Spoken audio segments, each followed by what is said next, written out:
ready. Play.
Quando mi fa male.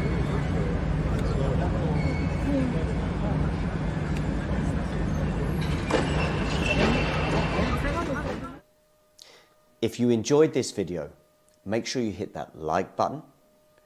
Don't forget to subscribe and click that notification bell so you don't miss out on all things tennis.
Ready. Play.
Better now, Ghosty?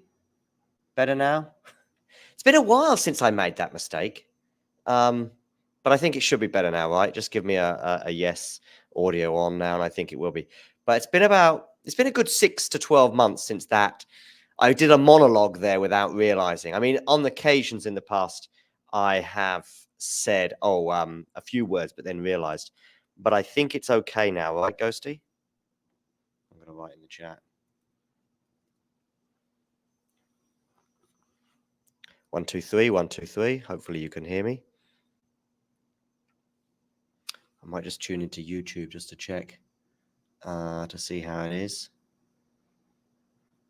Oh, good. Thanks, Ghosty Soundman.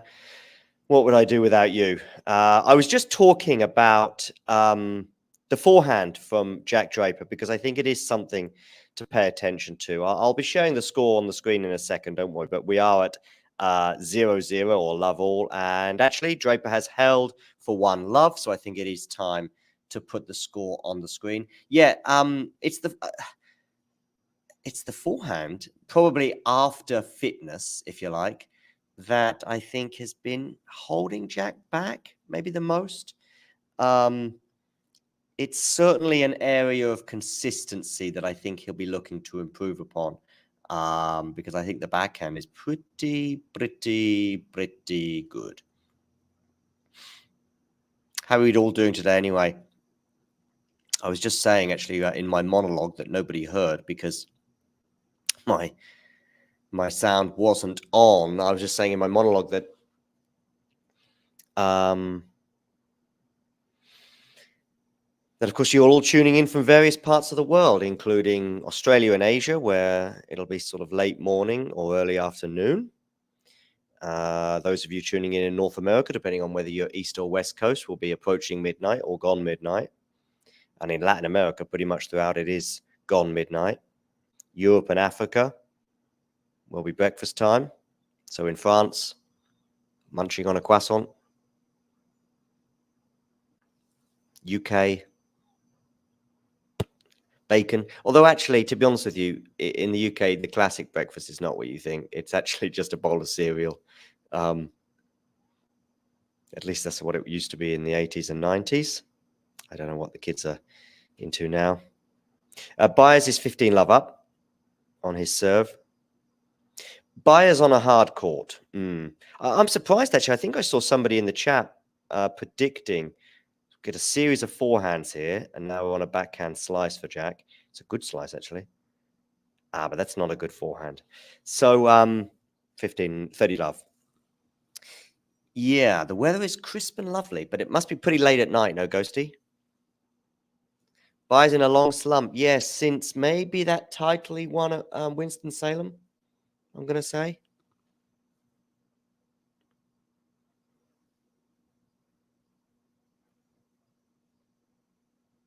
Anyway, 30 love, Sebastian Baez. I don't know what his win-loss record is since then. I'm sure he's won a few matches, but not many.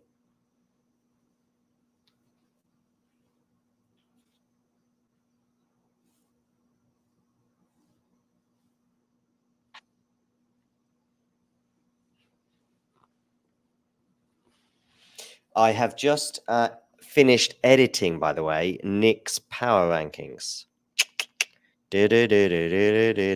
WTA power rankings. We also have Bianca's ATP power rankings in, but not yet edited. So that might be a few more hours before that is uploaded. But I anticipate uploading Nick's any minute if I can do two things at once. Who do I have winning Skarant's 4-3-1-0? Well, I did say Draper in 3 sets. But ultimately, the more secure bet is just Draper to win.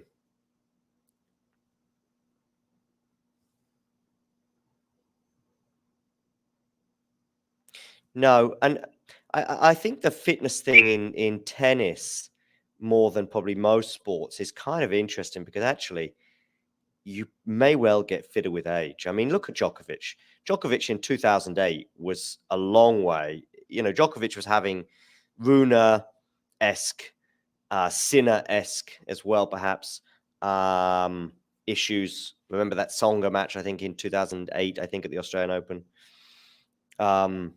And yet now he's as fit as a fiddle. So we sort of find it a bit peculiar in tennis when players are sort of gassed in a third set or fourth or fifth set at a slam. And yet we're going, how come? Because they're like 10 years junior their opponent, whether that be a Medvedev or Djokovic or whoever. I mean, Medvedev, was he 26, 27? So he's probably not got many opponents that are 10 years his junior, but I think you get my idea. 5 or 6 years his junior. That's a nice forehand from Draper. Wasn't too difficult, though.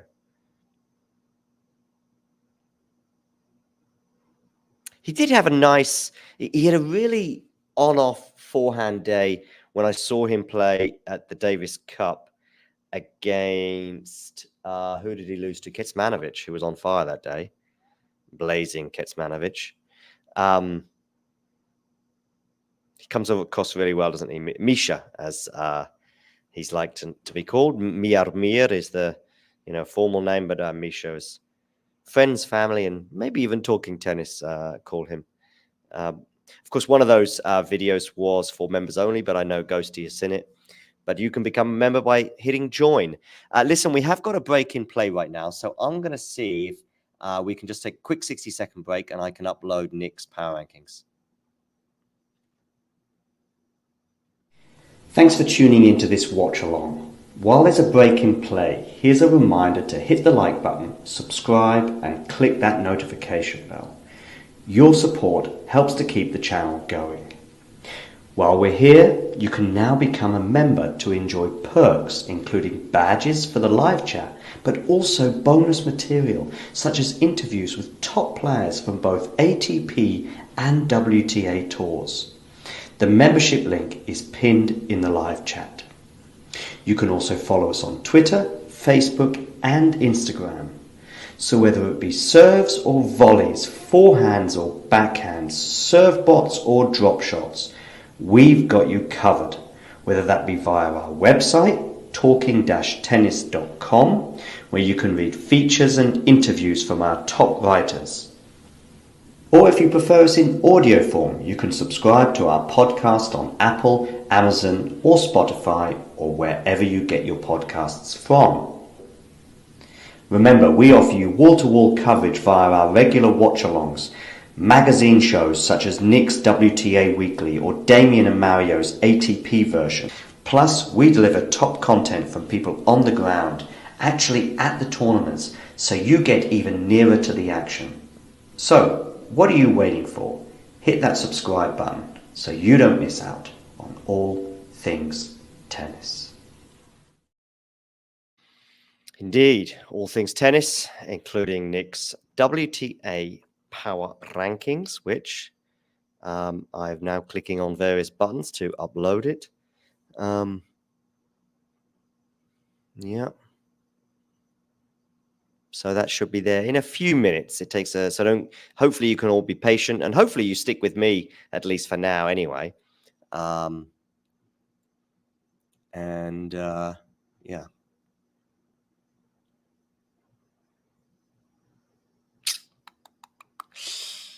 Years.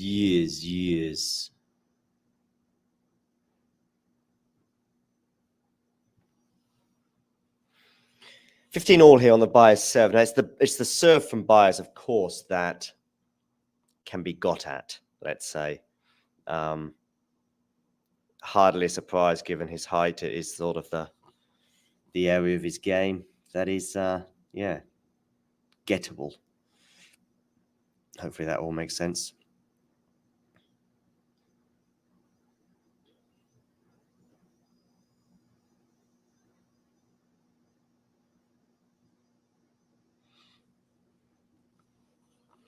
And it's actually 15:30 now on the Baez serve. Now, those of you just tuning in, by the way, do hit the like button. If you are tuning in for the first time, please do subscribe. Garcia over Zheng, bold from Nick. How do you know that, Ghosty?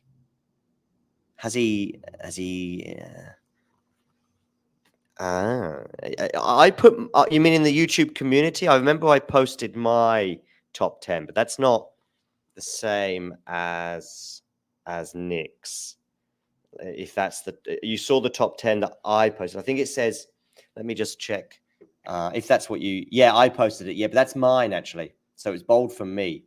Let me just check. I think I wrote John's power rankings. It's 30 all, by the way, here between. Yeah, Nick's Australian power rankings incoming. What would yours be? Or what would your be? Should have written yours, maybe. Yeah, here. I didn't. I did. It's a bit confusing. I will admit that I'm sort of bigging up Nick's power rankings. Then I listed 10 players, and sneakily I've got in there, but not intentionally sneakily. I've written John's, but it's actually that's mine.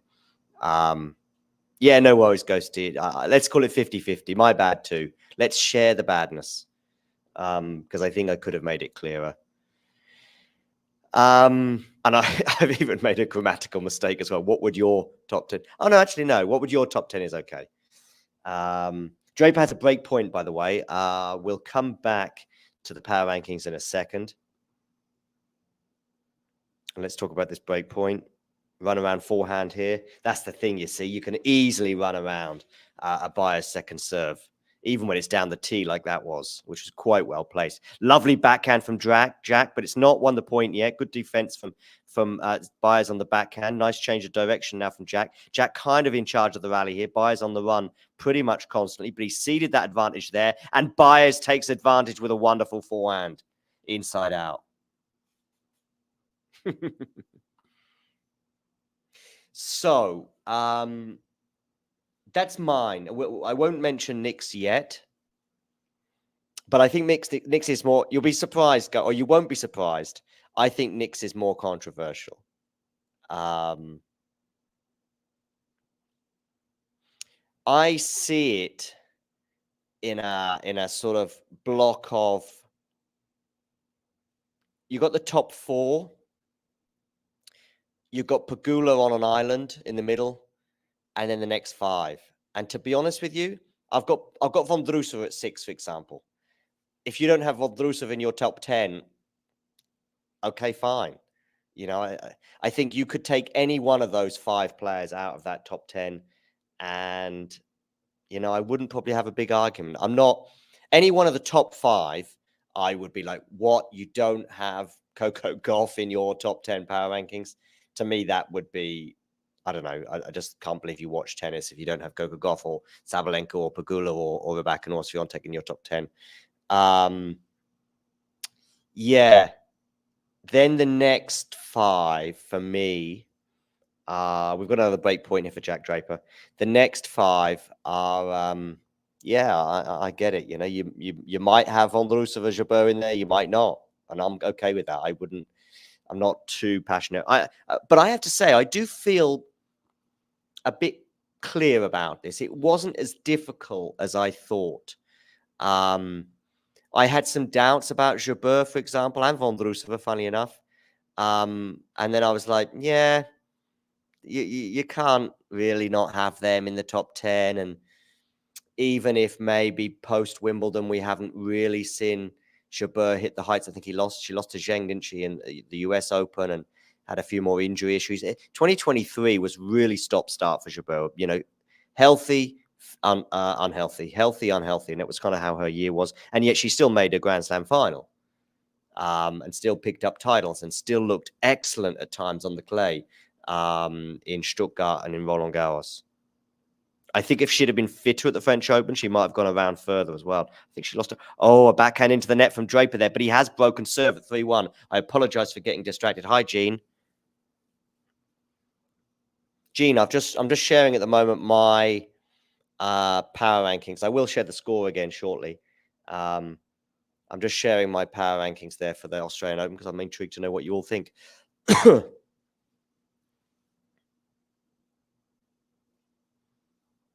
Jack going down the tee on the first serve, but he hits it into the net. And also, Gene, what's your prediction for today? I went for Draper in 3, but maybe I was being a bit generous with Baez. Backhand return from Sebastian. Now it's on the forehand of Baez. Forehand Jack.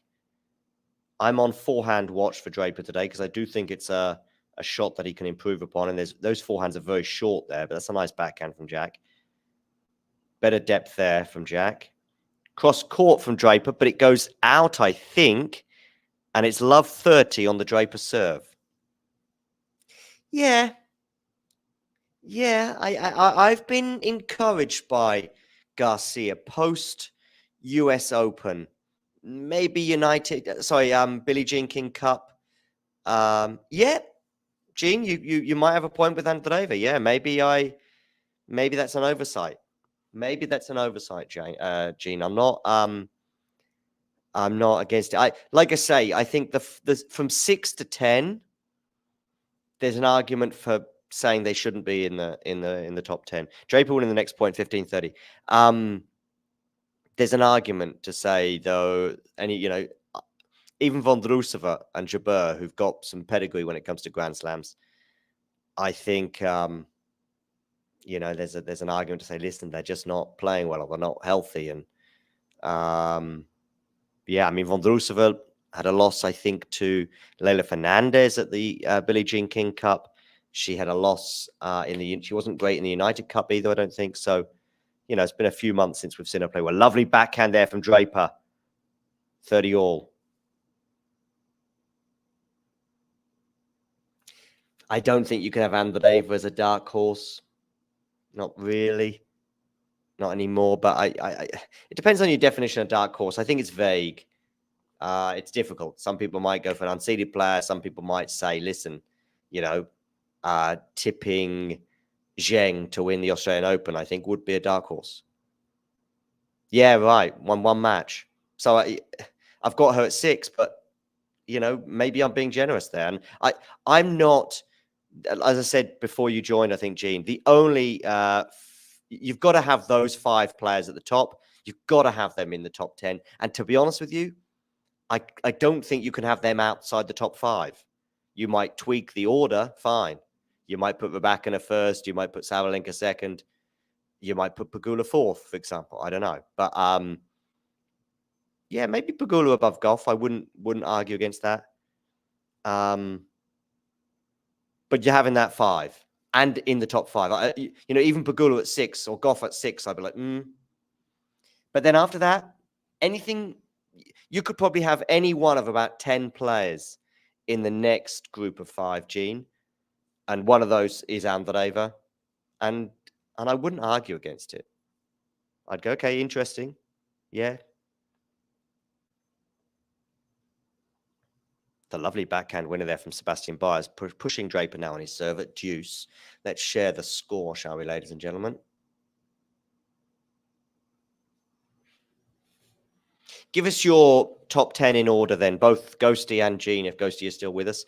Give us your, I would say, would it be cheeky to put Reba 1-1? No, I don't think so, Ghosty. I think there's an argument there. I think it would be difficult to put Sabalenka at 1.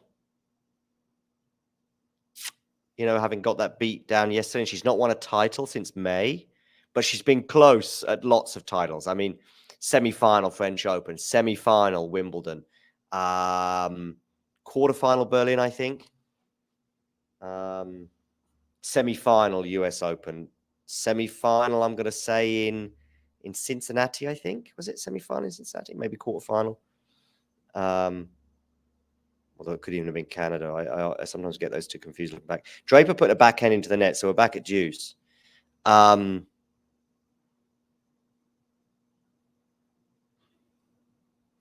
didn't do that. I put Goff ahead of Pagula. But to be honest with you, Ghosty, I wouldn't argue with it. I'm not, Goff hasn't got beyond, I think, the 4th round in Melbourne. I think that's her peak in 2023 and 2020. So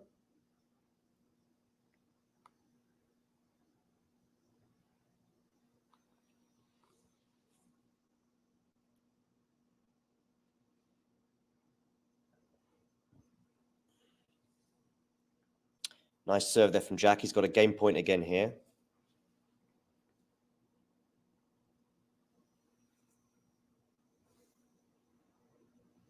Back to deuce. This is turning into a pretty lengthy one.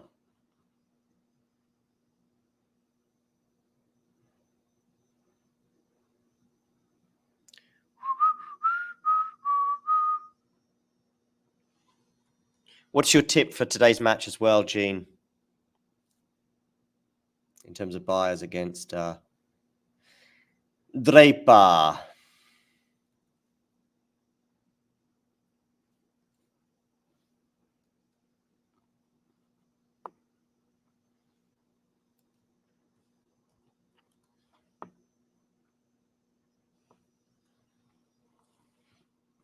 What about Ostapenko? Do you think Ostapenko should be in there?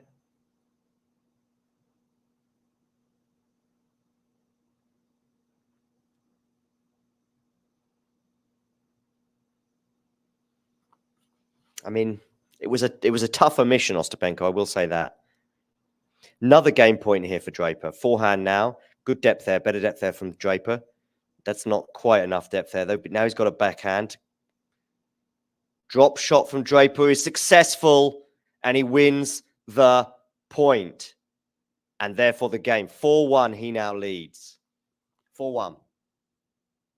Let's take a quick break, and we'll come back and we'll look at Gene's and Ghosty's power rankings. Feel free as well to post your power rankings in the live chat and for the women's, and we'll come back with Draper and Baez as well. Thanks for tuning into this watch along. While there's a break in play, here's a reminder to hit the like button, subscribe, and click that notification bell. Your support helps to keep the channel going. While we're here, you can now become a member to enjoy perks, including badges for the live chat, but also bonus material such as interviews with top players from both ATP and WTA tours. The membership link is pinned in the live chat. You can also follow us on Twitter, Facebook, and Instagram. So whether it be serves or volleys, forehands or backhands, serve bots or drop shots, we've got you covered, whether that be via our website, talking-tennis.com, where you can read features and interviews from our top writers. Or if you prefer us in audio form, you can subscribe to our podcast on Apple, Amazon, or Spotify, or wherever you get your podcasts from. Remember, we offer you wall-to-wall coverage via our regular watch-alongs, magazine shows such as Nick's WTA Weekly or Damien and Mario's ATP version. Plus, we deliver top content from people on the ground, actually at the tournaments, so you get even nearer to the action. So, what are you waiting for? Hit that subscribe button so you don't miss out on all things tennis. All things tennis indeed. Yes, all things tennis indeed.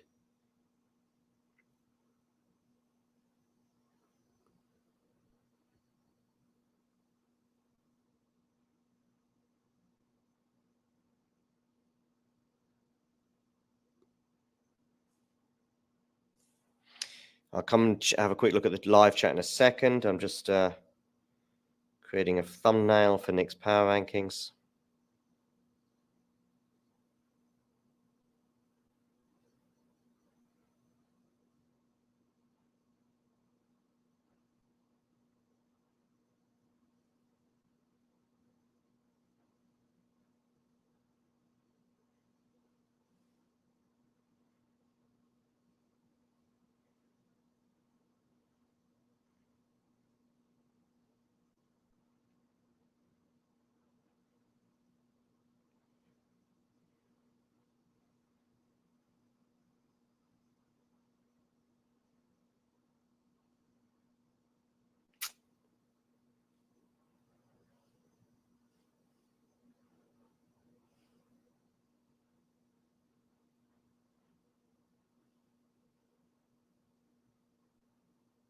I'll do it later.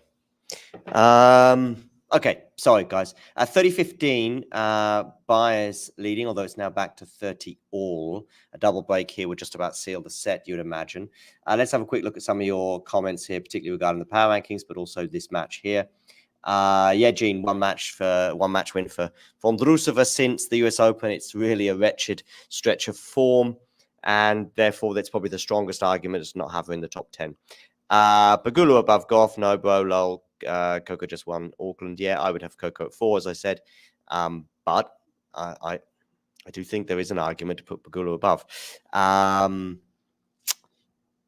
1, Rybakina 2, Sabalenka 3, Coco 4, Pegula 5. Yep, I think that's a solid first 5, and I think that'll probably be the most likely 5. But, you know, Rybakina above Iga, argument, I guess. Sabalenka in the top 2, difficult. I would say, look, it's difficult to say you're putting Sabalenka above Rybakina, for example. She just thrashed her. And I don't know how many matches that is in a row now Rybakina has won.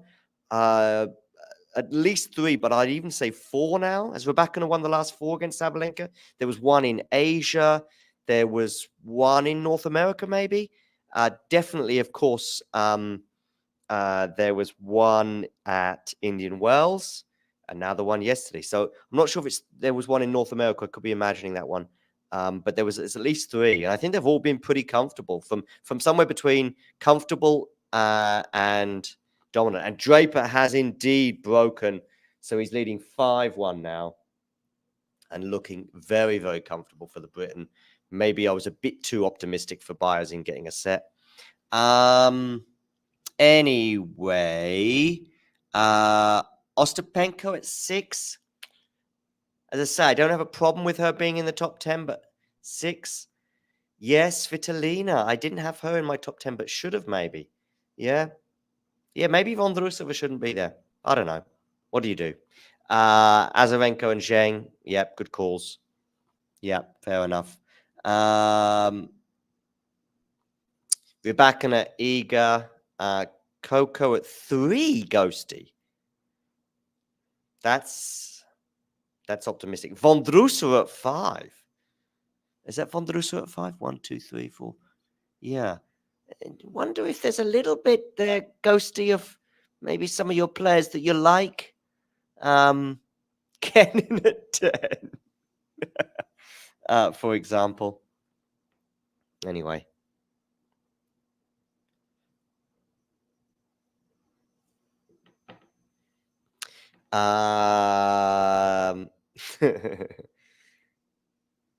Yeah.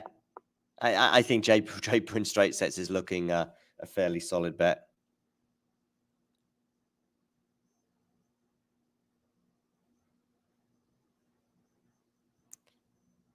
Oh, did she? Did she beat Rybakina in Cancun? Did she? Oh, maybe I missed that one.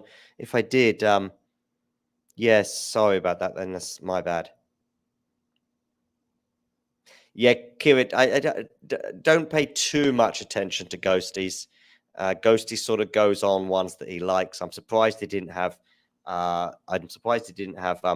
Daniel Collins 1, Martina Trevisan 2, Sabalenka 3.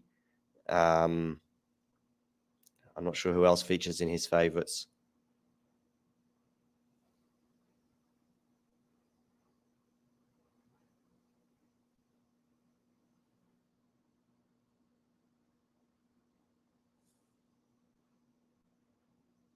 Yeah, Ghosty, come on.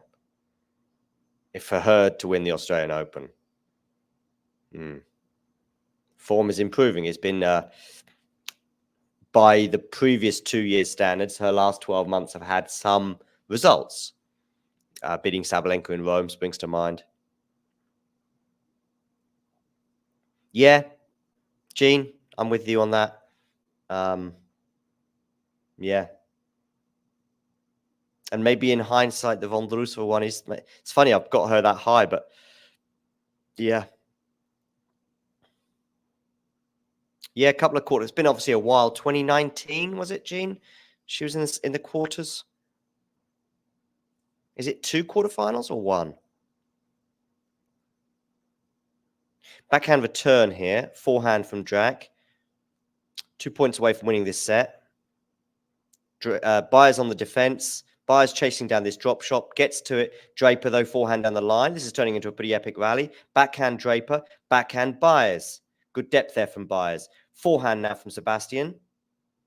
Wonderful forehand winner there, though, from Jack Draper. 40-30. Lefty down the line.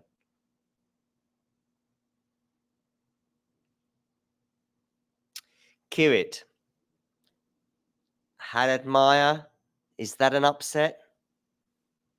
Is that an upset, her losing to Pavlyuchenkova? I've seen very good arguments to suggest that Pavlyuchenkova should win that match, given their head-to-head. Krejcikova? Kalinskaya? Yeah, maybe. But first round, somebody like Krejcikova, I think, needs some match wins.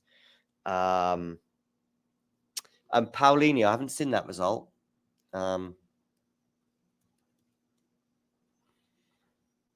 That's disappointing for the Italian. Yeah, losing in straight sets to Buxa, definitely. Back-to-back, 2018, 2019, okay. And Draper seals the set, 6-1. We'll come back and we'll get your thoughts on Draper and Baez, among other things, when we return. Thanks for tuning into this watch along. While there's a break in play, here's a reminder to hit the like button, subscribe, and click that notification bell. Your support helps to keep the channel going. While we're here, you can now become a member to enjoy perks, including badges for the live chat, but also bonus material, such as interviews with top players from both ATP and WTA tours. The membership link is pinned in the live chat. You can also follow us on Twitter, Facebook, and Instagram. So whether it be serves or volleys, forehands or backhands, serve bots or drop shots, we've got you covered, whether that be via our website, talking-tennis.com, where you can read features and interviews from our top writers. Or if you prefer us in audio form, you can subscribe to our podcast on Apple, Amazon, or Spotify, or wherever you get your podcasts from. Remember, we offer you wall-to-wall coverage via our regular watch-alongs, magazine shows such as Nick's WTA Weekly or Damien and Mario's ATP version. Plus, we deliver top content from people on the ground, actually at the tournaments, so you get even nearer to the action. So, what are you waiting for? Hit that subscribe button so you don't miss out on all things tennis.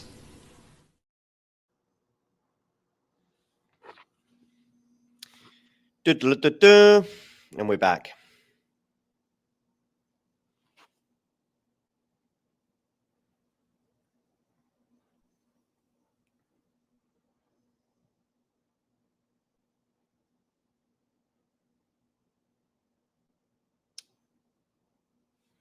Okay. Yeah, that should work.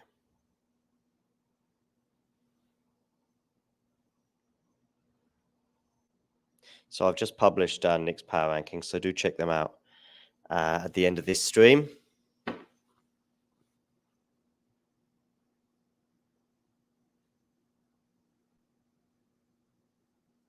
Yeah, I don't think Kenin is a... Listen, Kenin could go on and win the Australian Open, but the justification to have her in a top 10 in the power rankings is pretty tricky, I think.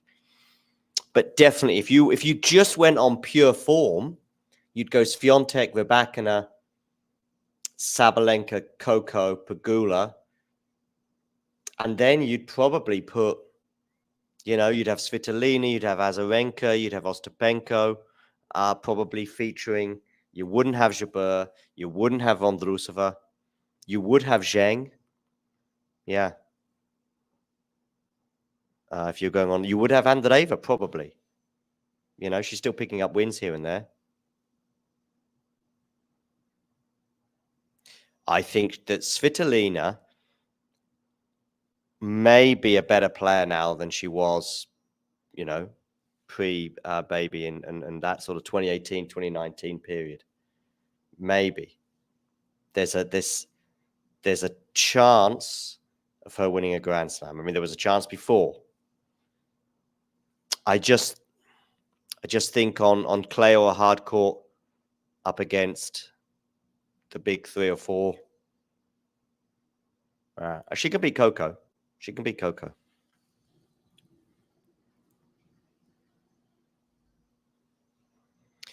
Yeah, Ghosty, but that's sort of not, at least that's how I understand it. It's not how power rankings are, Oh, by the way, thank you, whoever that is, for subscribing. Vondrousova won Wimbledon, right? Fine. Should she have been in the top 5 for someone's power rankings? No. Should she have been in the top 8? Should she have been in the top 10? Probably no. If she had featured in the top 10, maybe I wouldn't be amazed. But then the draw. There was one half of the draw at Wimbledon where basically any one of about 10 players could have got to the final. It could have been Pegula, it could have been Vondrousova. I had Kudmetova in the final. Could have been Vekic. Could have been Swiatek. Could have been Svitolina. Coco Gauff goes out in the first round to Kenin, for example. But that doesn't mean that Vondrousova should have been in the top 5. Dark horses, Sean. Yeah, Zheng is the one that sort of springs to mind. Yeah, me too, Gene. Me too. I mean, she has been in a final, of course, before. But, yeah.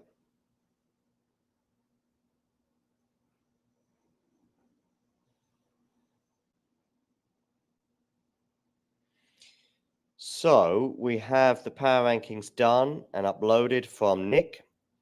That's his power rankings, not mine.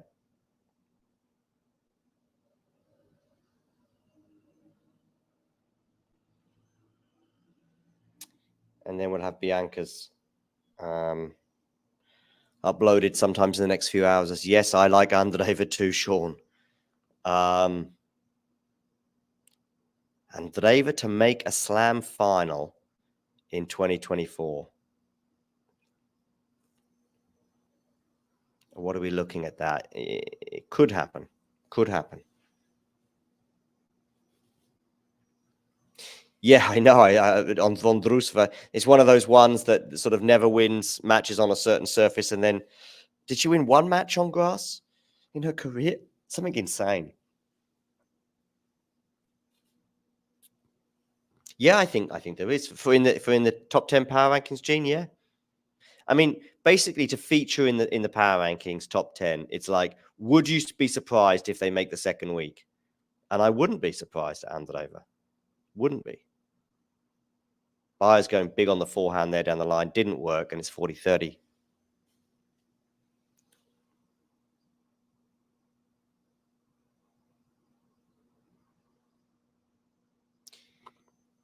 Yeah, anybody among 15 players, Ghosty.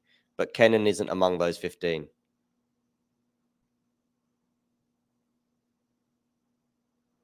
And as chaotic as the WTA Tour can be, you've still got to try and pick amongst the chaos and go for your 10. But there are some players, like I say, that 6 to 10 slot is any one of 15 or at least 10 players. All of the ones that have been mentioned in the chat, except Kenin, I think.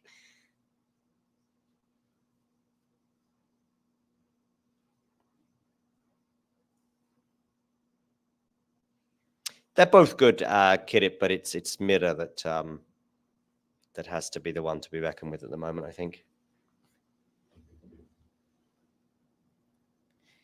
It doesn't surprise me that much either, Gene. I mean, Paulini losing in straight sets to Buxo is a surprise.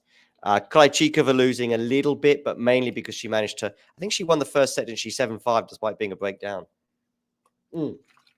Sorry, no, she lost it. She was a breakdown, got it back on serve, and then lost it. But I thought going into the third, she would probably end up winning. But yeah, Krejcikova, I stopped backing her in about May or April even.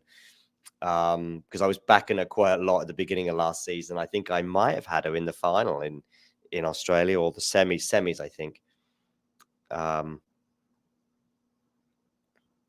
course, last year I tipped Sabalenka to win the women's title, and who won it? Sabalenka. I tipped Djokovic to beat Tsitsipas in the final.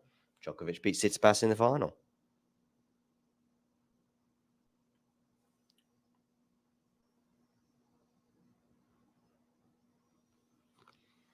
Yeah, but Ghosty, it's not just Wimbledon.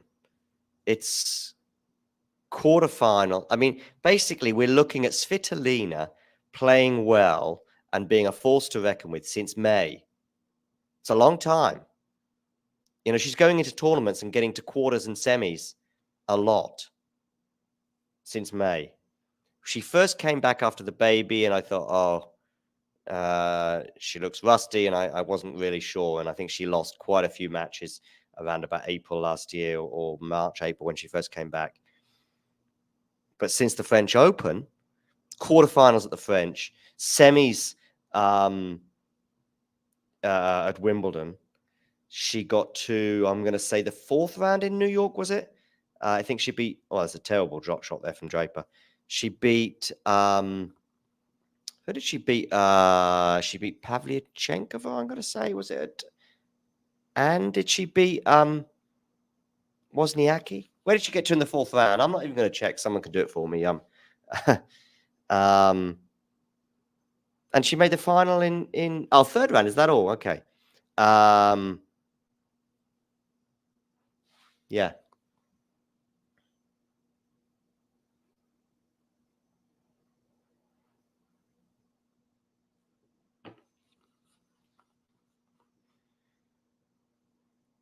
Yep. Yes, she did. I mean, she's been a consistent force now, making second weeks at Grand Slams, going deep in other tournaments, and winning the odd title. I mean, that form since May, final in Auckland as well, exactly. Yeah. I don't even think I had him in my top 10 after all this, by the way. No, but, you know, you're making me doubt now, and I am starting to look at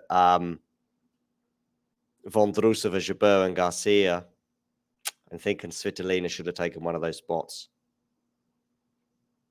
Maybe Vondrousova the most. I mean, what's Vondrousova's hard court pedigree at slams?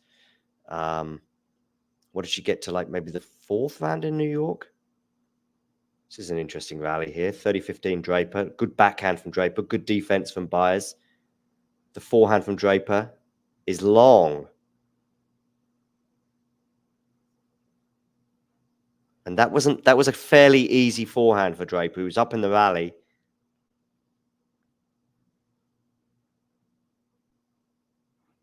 And it's 30-all. To show you my power rankings again.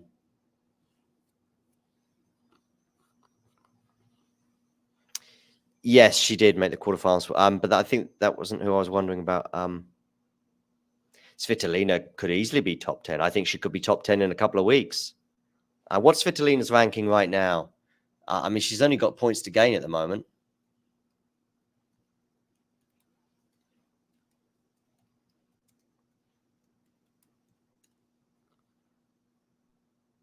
#29 in the world, is it? Right now?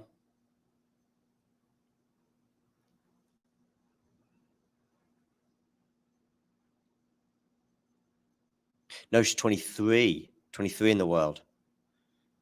Azarenka got a lot of points to defend in Melbourne. So you'd imagine Svitolina may be overtaking her, only a few points behind. Looking at others ahead of her. Bencic, has she pulled out of Australia? I think she has. Madison Keys as well. So these are players that are ahead of her. That Svitolina basically wins 2 matches, and she's shooting up these rankings as well. Maybe top 10 actually by the Australian Open might be a bit optimistic, but top 20, sure. In fact, I'd be surprised if she isn't top 20 by the end of the Australian Open. Yeah, Bencic is pregnant. Thank you, Ghosty. Yeah, I know Mukova's pulled out, but where's Mukova in the rankings? 9. It's a bit too far ahead, I think. With 3,500 points, Mukova. I don't think she's going to... Svitolina would have to win the Australian Open to overtake Mukova. Yeah, but she did post on social media today that she's aiming to be back in February. So it was probably touch and go for Mukova to make this Australian Open, but probably made the wise decision to not play. But I want to see her back on tour ASAP, and I want to see her have a healthy 2024.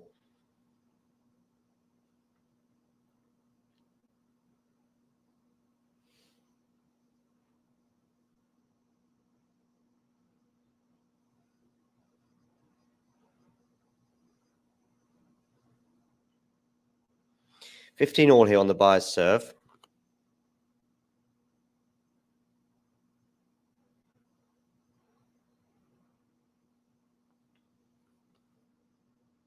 Good backhand there from Jack. Now we've got a smash for Draper, and he's gone long with that smash. It was difficult, but it also was a smash. For those of you tuning in, by the way, if you're tuning on YouTube, do hit subscribe. And if you do hit subscribe, you'll see that wonderful little ticker there with 174. You'll see that just tick over 175. How exciting is that?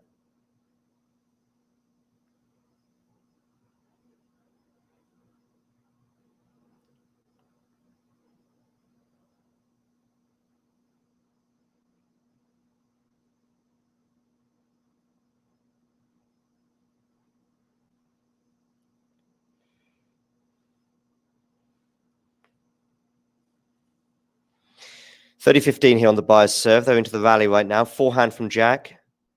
Forehand again. Now it's Baez turning the screw. And it's 40-15.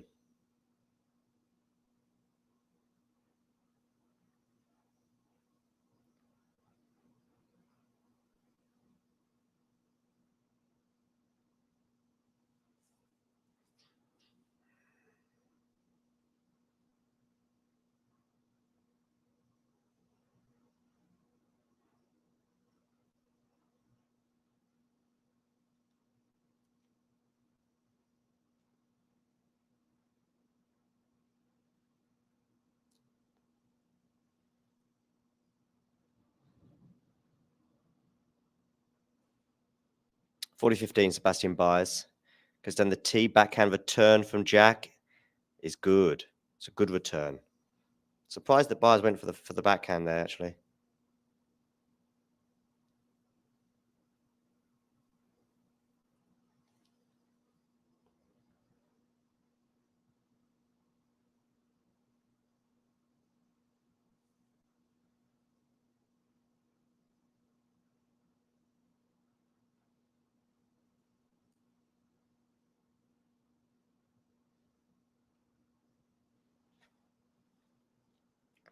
Okay, Baez serving. Into the body, but there's a runaround forehand for Jack. Backhand here from Jack. Forehand now, Jack. That's a better forehand from him. Now on the backhand of Baez, taking it on the rise. Good forehand from Baez. Although decent defense from Jack. And more good defense. Gets a net cord, and he's a bit lucky with that. A bit lucky with that net cord. But actually, Baez had adjusted himself pretty well. And maybe should have done better with that backhand. Should have done better.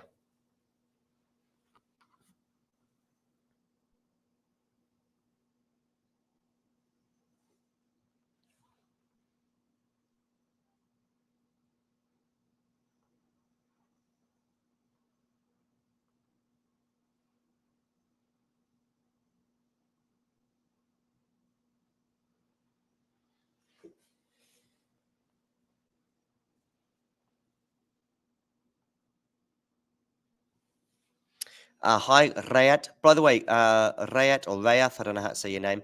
Please do hit the like button on Facebook if that's where you're tuning in from. And where can you watch the game? Well, it depends on where you're tuning in from. Where are you watching this match, Rayat? Oh, lovely, Jack. Lovely, Jack. Hopefully it didn't take too much out of him, that rally. Interesting, you got the cycling shorts on there just to sort of protect the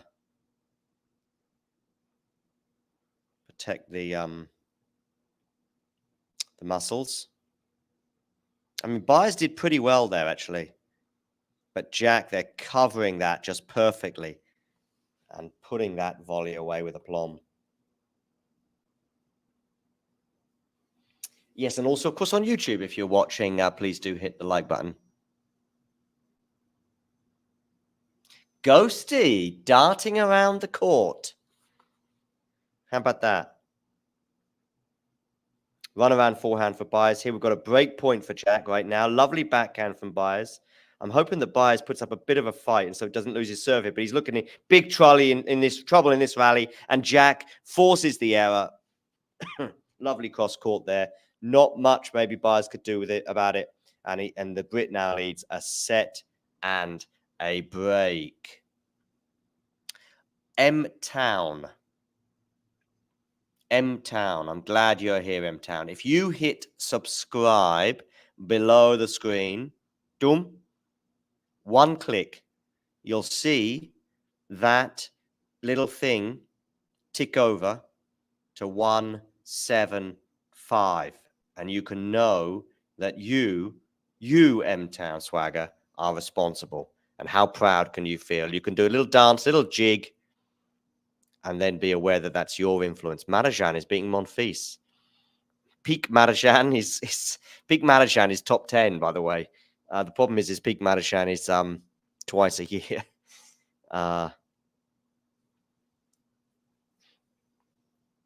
Great. There you go, Marajan. There you go. I call you Marajan there. There you go, M-Town. There's your influence. M-Town, tell me in the chat where you're tuning in from, and then I might be able to help on how to watch the match. Let's have a quick look at this score with Monfils. Okay, it's 1-0, but yes, indeed, the Hungarian is up.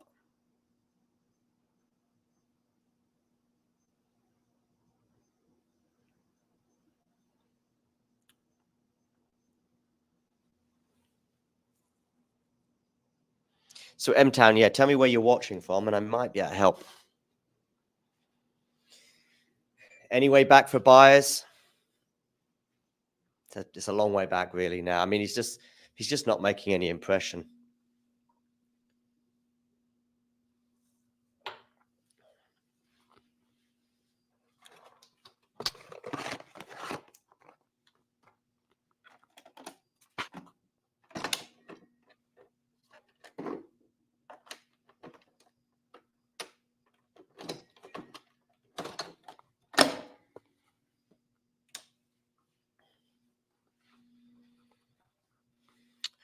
What about Draper this year? Jack Draper, I want to know.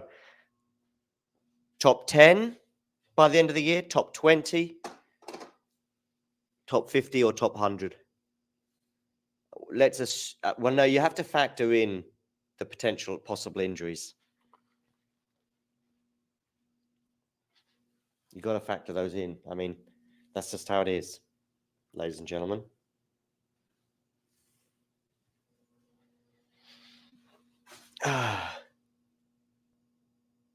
Ghosty, I'm glad you asked. By the way, I think M-Town Swagger's gone and they've unsubscribed. That's how annoyed they are. Oh, well, you can't win them all. Ghosty, I'm really pleased you asked. Give me a second and I will answer that question. In fact, if you were not paying attention, because I think you were here, Ghosty, when I was talking about it, but maybe you weren't because Bianca has just submitted her power rankings, but I need to edit the video. So in the next few hours, probably Ghosty, you'll wake up to your tea and toast, because I'm sure that's what you're having for breakfast. and those power rankings from Bianca will have dropped. Actually, I'm going to put because I think really right now, I think voting has to come to a close in the Draper Baez match. Oh, by the way, hit the like button on YouTube because we've not got many likes today. 67-33, the vote for the Draper Baez match is ending on. But yeah, those power rankings will be out very, very, very soon. Probably not before you go to sleep, Ghosty, bearing in mind the time. But soon, and for the rest of your lives. Anyway, I'm going to end this poll, and I'm going to do another one about Draper. Draper, by the way, 2 game points at 40-15.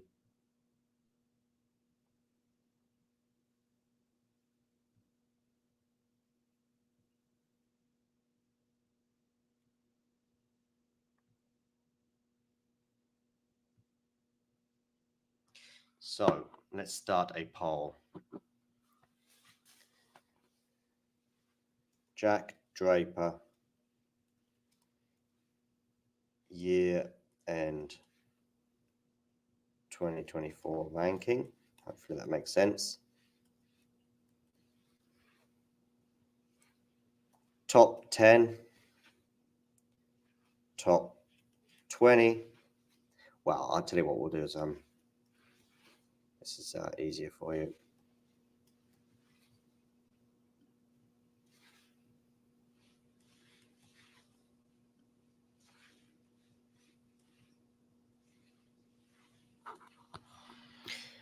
Okay, there we go.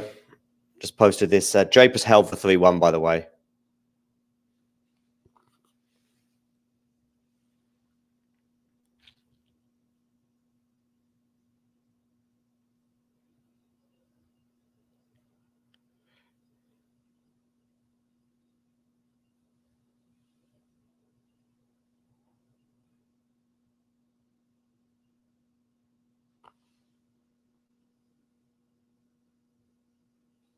Well, that seems a bit harsh. Somebody just voted 21. Well, maybe 21 or 50 is not so harsh, but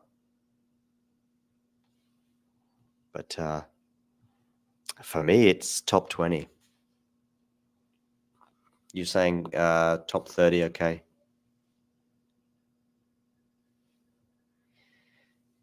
Yes, she does, Ghosty.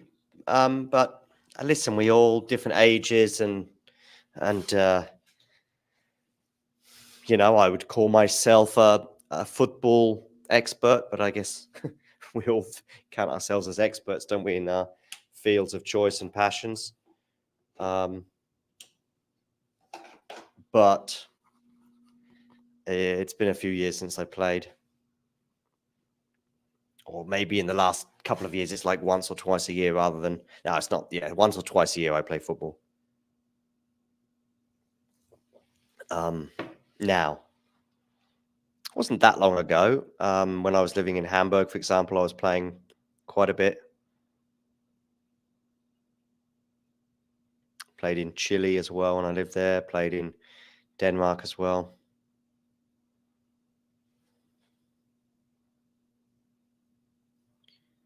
Unforced error from Baez, 30-15. I think top 20, though. And by the way, I think top 30 is factoring in injuries, and we can't assume no injuries. So I'm putting him top 20, and I'm considering injuries. I mean, what's his current ranking, Draper?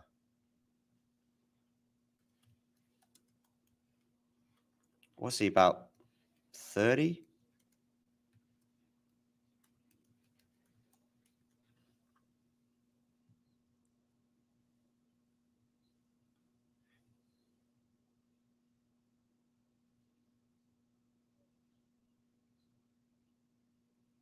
Oh, I was being a bit optimistic on the 30.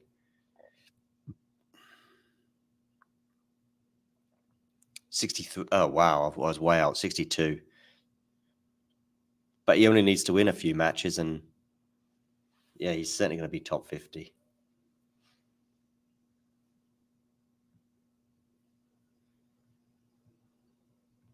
He's 62, Ghosty. He doesn't look that old.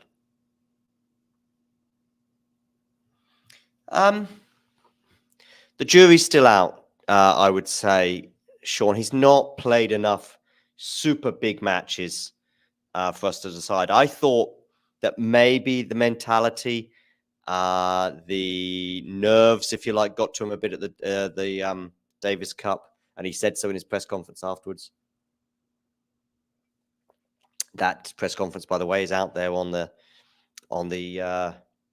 Talking Tennis website, or Talking Tennis YouTube page, I should say.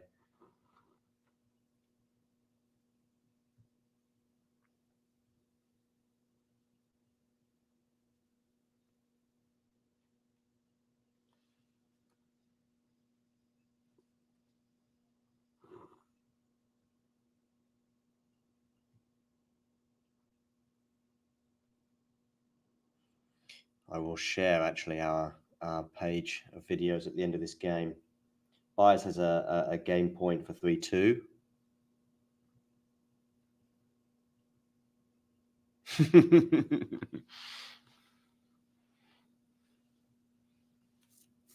Yeah, he did, but Kiri, I don't know if that's an element or an example of his strong mentality. But I will say this, that Jamie, who was at the UTS representing the Talking Tennis team, he said he was very impressive, pulling out all the stops, if you like. And it's something. It's not entirely irrelevant. It shows that the talent is there, I think. But what's he like in a big match, a quarterfinal of a slam against Djokovic, for example? Does he crumble under the notion of playing Novak, or does he rise to the occasion? Also, what's he like in a Wimbledon semi-final with the crowd, expecting and stuff? We still don't know, but I think we're going to find out. That's how highly I rate the boy. I think we're going to find out those questions, injuries permitting, sooner rather than later. Yeah, Ghosty, indeed he did. So I said I was going to show some of our videos because I wanted to highlight the fact that we spoke to Jack Draper, for example, both at the Davis Cup, but also at UTS too. So look at these videos we've got out there. We've got Nick's Power Rankings just recently posted. Look, there we go. That's Nick's Power Rankings. Is Fiontek the Australian Open favorite? A chat between Miles, Vance, and Damien. Myself and Miles as well. We spoke about millions of different tennis topics, including Tomjanovic, Djokovic, and Holger Rune. The Rafael Nadal, of course, injury concerns, which ended up coming to fruition. My tips on what tennis shoes to buy and what not to buy, our ATP and WTA series of matches of the year. And there is our good friend Jack Draper talking about how proud he is to have overcome the injury issues that he had. And the other Jack Draper one is a little further down on this list. Yeah, here we go. Draper, Great Britain captain. Here we go. Great Britain, Davis Cup press conference. Talking about his poor returns, basically. So I'll click on that, and then we'll post that in here. Yeah, I know, Ghosty. I know. I mean, I like Jack Draper, but it's just another example of tennis being tennis. Who knows how unbelievable the sport would have been if it was open to everyone on the planet rather than a select few. It's something I do think about from time to time. Yeah.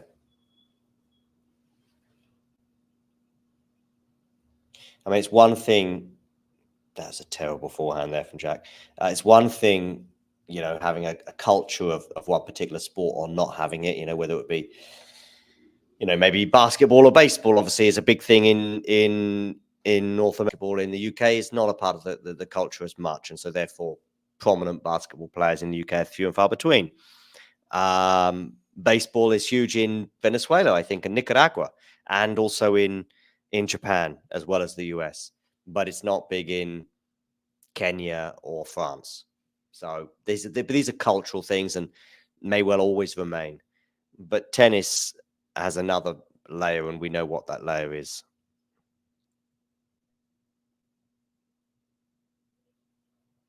There's probably been millions of naturally talented born tennis players that we just never got to see.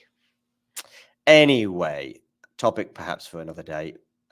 Jack Draper has held for 4-2. And yeah, maybe my tip of 3 sets was wildly optimistic for Baez because it's been a bit of a beatdown until now, winning just 3 games. Kirit. We've had Calvin as a guest, and we'll have him again, no doubt. So many people we should have on and will have on. We're going to have Ben Rothenberg coming on maybe this week, but maybe after the Australian Open to talk about his Naomi Osaka book, depending on Ben's schedule, but also I need to read it first. And we've got another author, Mark Cripps, who's written a book about his year called In Pursuit of the Slam. We're going to speak to him this week. Actually, we're going to speak to him. We're going to have hopefully David Sammel on again soon, particularly regarding Liam's unfortunate withdrawal from the Australian Open due to injury. We've got Bianca's ATP rankings to come out. We've got WTA Weekly tomorrow. We've got ATP Weekly to come as well. We'll have an Australian Open draw live coverage. Then we'll have our Australian Open previews, both on the men's and the women's side. So we've got all of this to come in the next 6 days before, of course, things get underway, depending on where you are in the world, but in Australia, at least Sunday. But we'll have Calvin on again soon. I like Calvin. He's a nice guy, and we had him on about a year ago. That's way down the YouTube vault. We had him on maybe even more. It was over a year ago we had him on to talk about the LTA, actually, among other things.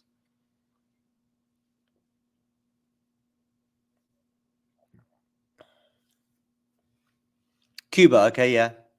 Yes, it's a big thing across Latin American countries and Japan, as you highlight.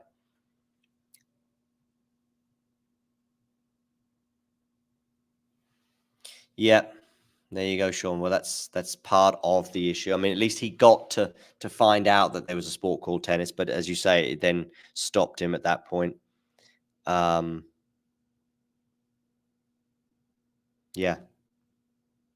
But there's sort of there's a 2-step moment when it comes to, first of all, it's just like some poor dude in a favela in Sao Paulo. I think picking up a racket is a long way from that, that little fella's thoughts. That's partly culture, by the way, because like I say, he'll be picking up a football, but you need some equipment, let's say. And also there's lots of people stopping people like that, unfortunately, from making it. And there's a lot of encouragement for people like Jack Draper, and that's fine. But unfortunately, there's too much discouragement elsewhere. Hey, Terry, nice of you to join us. Terry, please hit the like button, because last I checked, not many people were very happy with my commentary, because I think we had like 7 likes, which is, yeah. We've got this poll as well going, which is actually not that popular either, with just 4 votes so far. So please do get voting in the poll.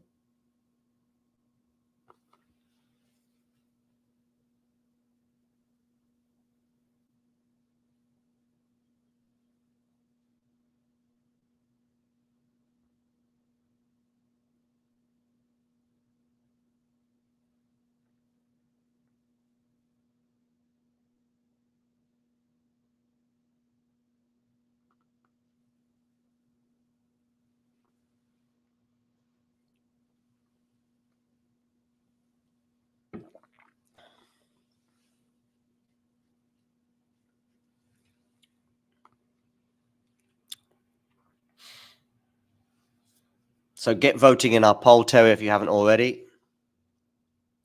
I'd probably go 11 to 20, and that's factoring in injuries.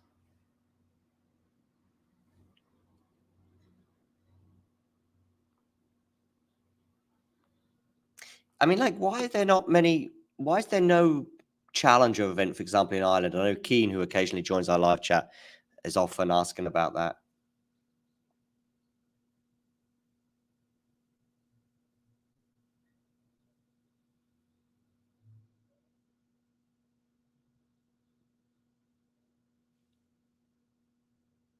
Yeah, I get it, Keen, but I think he's getting better. And he still played enough matches in 2023 for us to take note.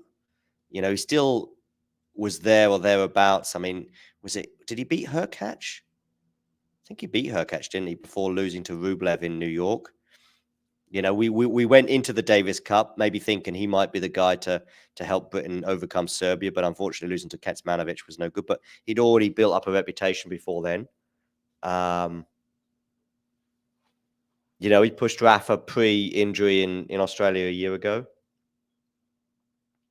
Did he win a challenger? Got to a final as well at a 250 event. Who did he lose to? Was it Humbert maybe in that final?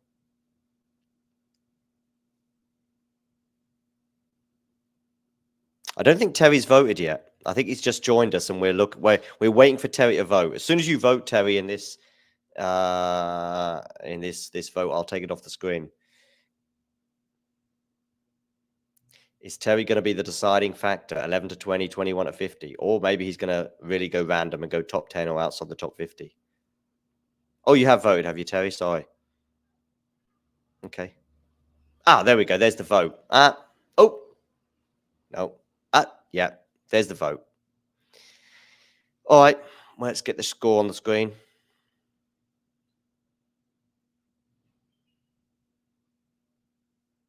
Jack Draper here, 30 love. Oh, has that lob landed in? It has, 30-15. Nice one, Sebastian.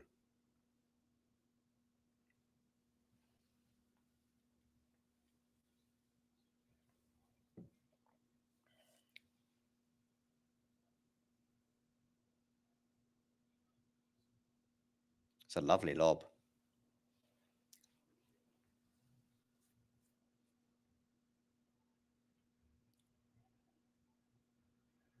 There's been another vote as well. It's now even stronger towards 21 to 50. I also put a poll up on Twitter earlier. Oh, Marajan and Monfils are into a tiebreak. There you go. Oh, it's a winner there from Baez down the line, 30 all. Making things a little bit interesting there. We'll come back to the Marajan tiebreak in a second.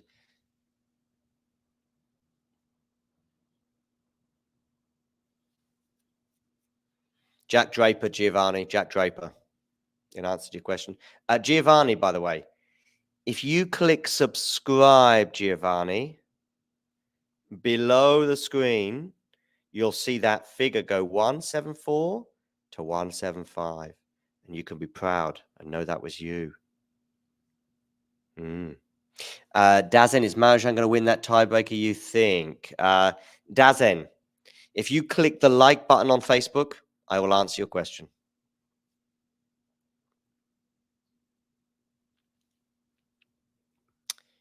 Okay. Baez. Oh, Baez there. It was half a chance at a forehand down the line pass, and Jack Draper does hold. He does hold, so it's 5-3. Thank you for the like, by the way, Dazan, and also thank you to Giovanni for subscribing. So Giovanni, Jack Draper, and Dazan, I'm going to go with Marajan. Going to go with Marajan, yeah, to win the tiebreaker.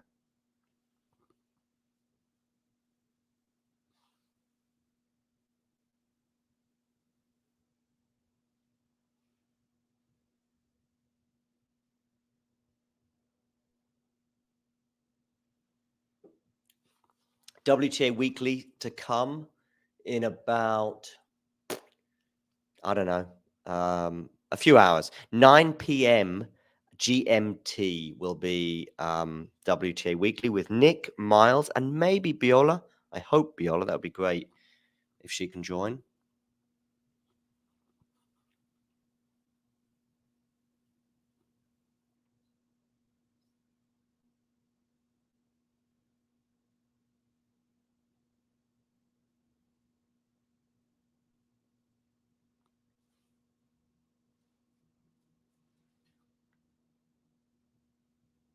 $15 all here on the Baez serve. Forehand return from Jack. Backhand from Baez. Slice from Jack.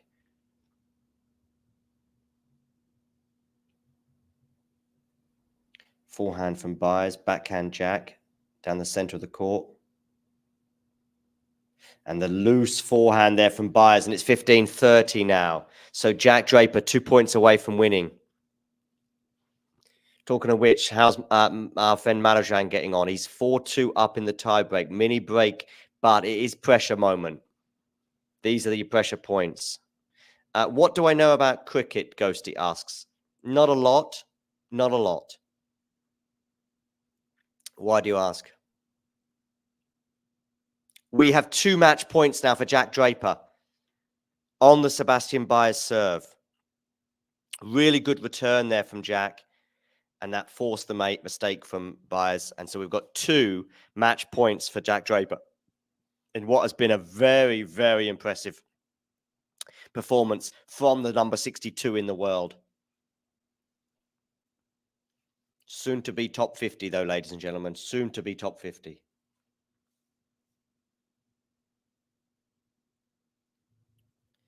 Baez goes into the net on the first serve. Second serve here, Jack Draper. Oh, it's a double fault. Double fault. Maybe he was unnerved by the return that Jack put in for the previous serve. And Jack Draper wins. 6-1. 6-3. Indeed, that's a fair point regarding his hint at a possible win for Marajan against Carlos Alcaraz, of course, in Rome last year. I mean, of course, not quite as impressive because it was a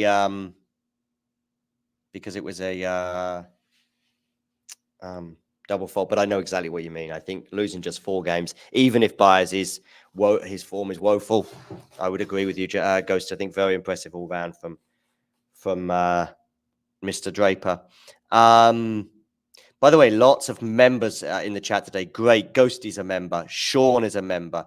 Terry is a member.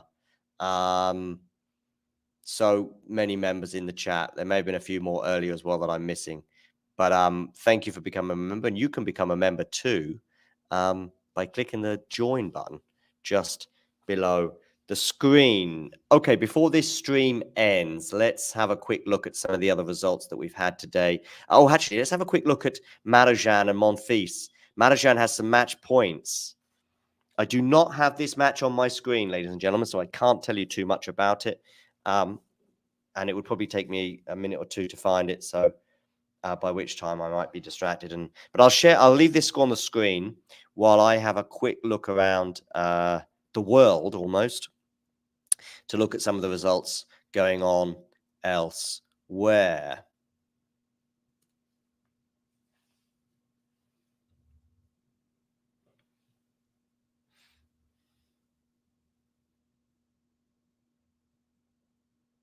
Still 6-4 for Marajan Monfils.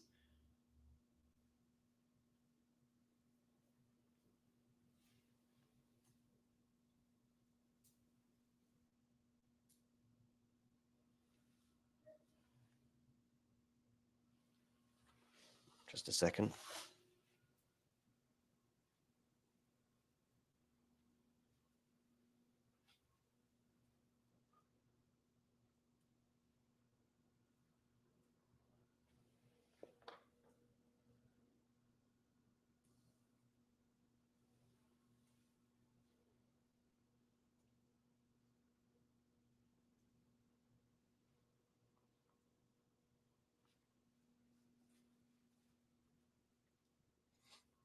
Okay, well, I'll come to that in a second.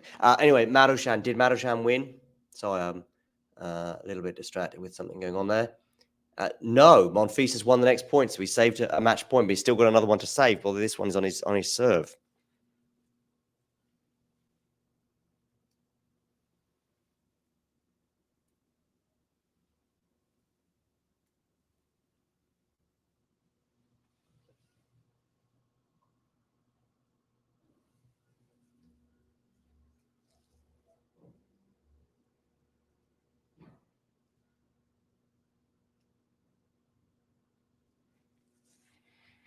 Well, I'll come back to that in a second. Okay, and now we're at 6-all for Monfils, Marajan. 6-all. So do hit the like button on this video. You have to sleep, you're fading, Ghosty. Thanks for joining us for this watch along, by the way. Just quickly, though, having a quick look at some of the other results that we've got going on. Baez is beating Mickelson in Auckland. On the women's side, we had Mertens beating Daniel Collins in straight sets. Bogdan beating Bolter. I think that's a slight surprise in Adelaide, also in straight sets. Kalinskaya beating Krejcikova in 3 sets in Adelaide. That was a real tight one. And Schmidlova beating Osario in 3 sets in Hobart. Gracheva beating Stearns also in 3 sets. And Roos winning in 3 sets over Fruhvirtova, also in Hobart.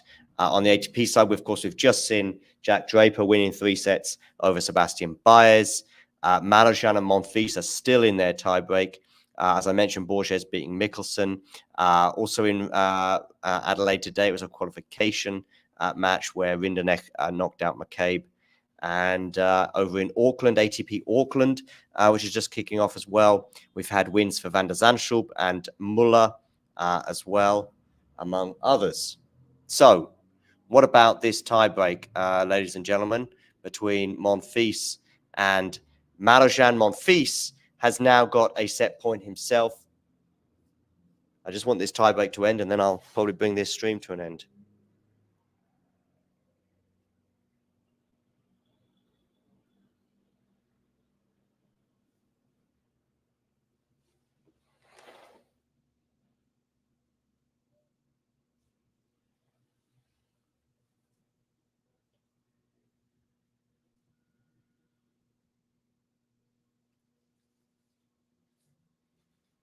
And Monfils has indeed sealed the deal.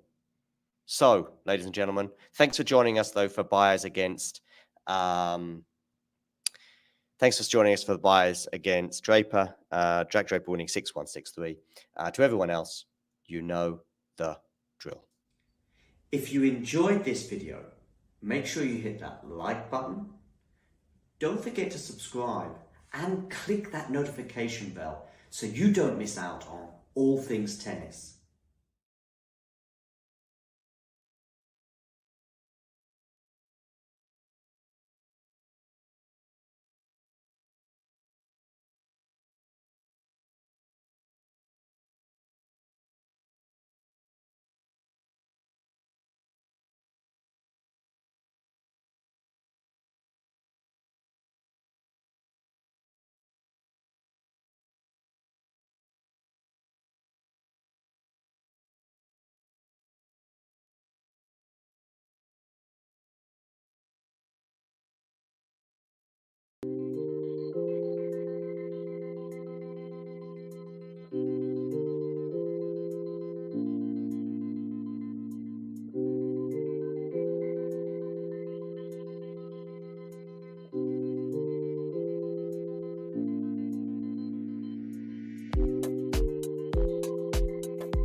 Play.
Quando mi fa male.